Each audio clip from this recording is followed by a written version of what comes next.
ABP news आपको रखे आगे।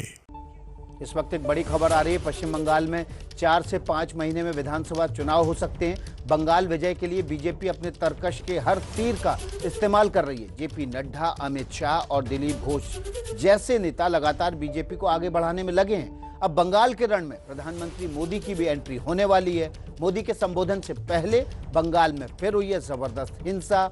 कल उत्तर 24 परगना जिले में बीजेपी कार्यकर्ताओं की पुलिस ने जमकर पिटाई की। अपने नेताओं की गिरफ्तारी का विरोध कर रहे बीजेपी कार्यकर्ताओं ने प्रदर्शन किया तो बंगाल पुलिस ने जमकर लाठियां भांजी। दीदी, लोकतंत्र की सारी मर्यादाओं की धज्जियां उड़ाने पर तुली हुई है। गुंडा तंत्र चला रही दीदी का पतन तो हो ही चुका है। अब उनकी पराजय भी तय है। मिशन बंगाल को मुमकिन बनाने के लिए बीजेपी और टीएमसी एड़ी चोटी का जोर लगा रही है। अब बंगाल की इस लड़ाई में बीजेपी का सबसे बड़ा चेहरा यानी पीएम मोदी भी उतरने वाले हैं। आज पीएम मोदी वीडियो कॉन्फ्रेंसिंग के जरिए शांति निकेतन में विश्व भारती यूनिवर्सिटी के शताब्दी समारोह को संबोधित करेंगे। पश्चिम बंगाल के राज्यपाल जगदीप धनखड़ और केंद्रीय शिक्षा मंत्री रमेश पोखरियाल निशंक भी कार्यक्रम में मौजूद रहेंगे। पीएम मोदी ने कल शाम ट्वीट करके इस बात की जानकारी भी दी। विश्व भारती यूनिवर्सिटी शांति निकेतन के शताब्दी समारोह को संबोधित करने का इंतजार कर रहा हूँ। ये देश के काफी महत्वपूर्ण संस्थानों में से एक है और गुरुदेव रविंद्रनाथ टैगोर से भी जुड़ा है। संबोधन के लिए सुबह 11 बजे जुड़िए। शांति निकेतन पश्चिम बंगाल के जिस बोलपुर में है, वहाँ पीएम मोदी के संबोधन से पहले कल ममता बनर्जी एक नए अवतार में नजर आई। ममता ने एक कार्यक्रम के दौरान बंगला संगीत मेले का उद्घाटन किया और महिलाओं के साथ नृत्य भी किया।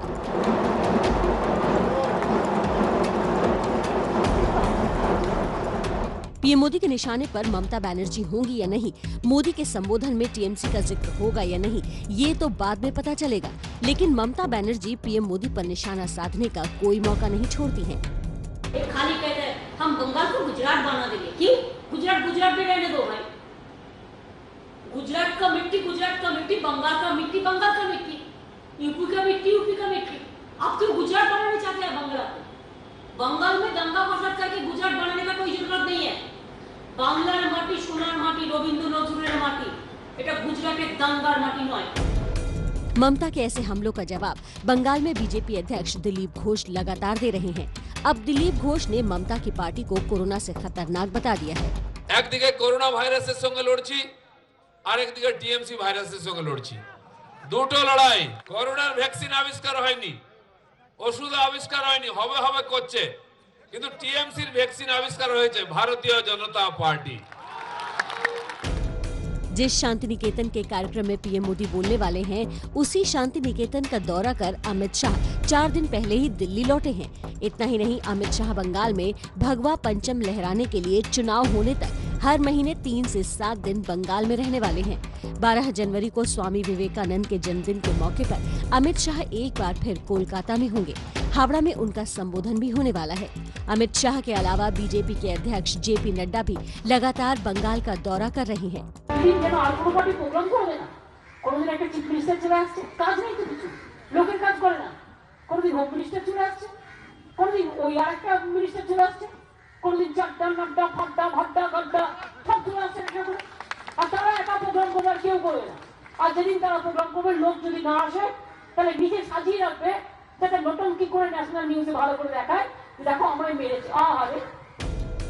यूं तो कांग्रेस इस खेल में कहीं नहीं दिख रही है, लेकिन वो ये जरूर मान रही है कि बंगाल में बीजेपी का कद बढ़ रहा है। 1999 में आपको जरा याद दिलाते हैं, हमारे बंगाल में कभी बीजेपी का कोई नामो निशान नहीं थे। बंगाल के लोगों के साथ बीजेपी का कोई रिश्ता नहीं था। बीजेपी चुपचाप बंगाल के अंदर अपना पैर रखने में सक्षम हुई थी बदौलत ममता बनर्जी। धीरे धीरे अपना पकड़ बढ़ाते गए ममता बनर्जी चुप्पी साधी रही। एक तरफ बीजेपी की ताकत लगातार बढ़ रही है तो दूसरी ओर पार्टी में बगावत से ममता की पार्टी को लगातार झटके लग रहे हैं। ऐसे में बड़ा सवाल तो यही है कि क्या बीजेपी ममता को जीत की हैट्रिक लगाने से रोक पाएगी।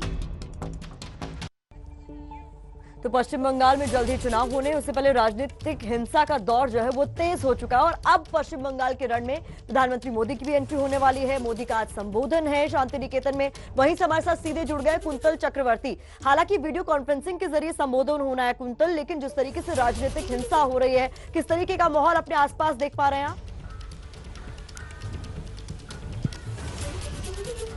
देखिए, अगर ये कोरोना काल ना होता तो अलग ही एक माहौल होता शांति निकेतन में। एक शांति निकेतन स्टाइल से शायद जो स्टूडेंट्स है वो स्वागत करते प्रधानमंत्री जी का, लेकिन ये कोरोना काल है। वीडियो कॉन्फ्रेंसिंग के जरिए यहाँ संबोधन करने वाले प्रधानमंत्री नरेंद्र मोदी। मैं जहाँ खड़ा हूँ, ये पीछे मेरा शांति निकेतन का विश्व भारती का कैंपस है। आपको बता दूं कि 1901 साल 1901 में सिर्फ 5 छात्रों के साथ यहाँ रविंद्रनाथ ठाकुर ने इसकी शुरुआत उन्होंने करने की कोशिश की। तो 1921 में इसको नेशनल यूनिवर्सिटी का दर्जा मिला और इसके आगे पार्लियामेंट के एक अधिनियम द्वारा इनको इस यूनिवर्सिटी को एक सेंट्रल ऐसे एक जगह बना दिया गया जो कि एक लर्निंग हब है। 1951 में केंद्रीय विश्वविद्यालय और राष्ट्रीय महत्व का एक संस्थान घोषित कर दिया गया था इसको। तो अब यहाँ 6000 से ज़्यादा स्टूडेंट्स यहाँ पढ़ाई के लिए आते हैं। आपको बता दूं कि यहाँ बांग्ला पढ़ने के लिए चीन, जापान या अलग अलग देशों से स्टूडेंट्स भी आते हैं। एक अलग ही एक जगह, आपको आके ही ऐसा आपको लगेगा कि शांति निकेतन बाकी सारे यूनिवर्सिटी से अलग है। और प्रधानमंत्री जी यहाँ के चांसलर भी है और आज वो क्या संबोधन में क्या कहेंगे, इसके लिए सभी स्टूडेंट बेसब्री से इंतजार कर रहे हैं। और शायद वो अगर स्टूडेंट को शायद ये भी बताएंगे कि स्टूडेंट पॉलिटिक्स किस तरह से मतलब यहाँ पूरे बंगाल में स्टूडेंट्स अलग अलग कॉलेज में जो स्टूडेंट पॉलिटिक्स चल रहा है वहाँ भी हिंसा हो रही है। शायद वो ये भी वार्ता दे सकते हैं छात्रों को कि किस तरह से पॉलिटिक्स तो करना है लेकिन हिंसा में आपको इस तरह से हिंसा के बाहर रहना है, हिंसा नहीं फैलाना है। ये वार्ता भी शायद वो दे सकते हैं, क्योंकि अलग अलग कॉलेज में भी ये देखा गया है और यूनिवर्सिटी में भी इलेक्शन से पहले, ये विधानसभा चुनाव से पहले जब भी वहाँ इलेक्शन हुई तो वहाँ भी इस तरह के छवि देखा गया। तो प्रधानमंत्री जी क्या कहेंगे इस पर सभी का नजर है। बिल्कुल कुंतल, प्रधानमंत्री के भाषण पर सबकी नज़र है। आपका बहुत बहुत शुक्रिया। और नज़र इस पर भी है कि राजनीतिक हिंसा आखिर क्यों नहीं थम रही है। प्रधानमंत्री के भाषण से पहले, संबोधन से पहले राजनीतिक हिंसा हुई है। पुलिस ने बीजेपी के कार्यकर्ताओं को जेल में डाला, लाठीचार्ज किया।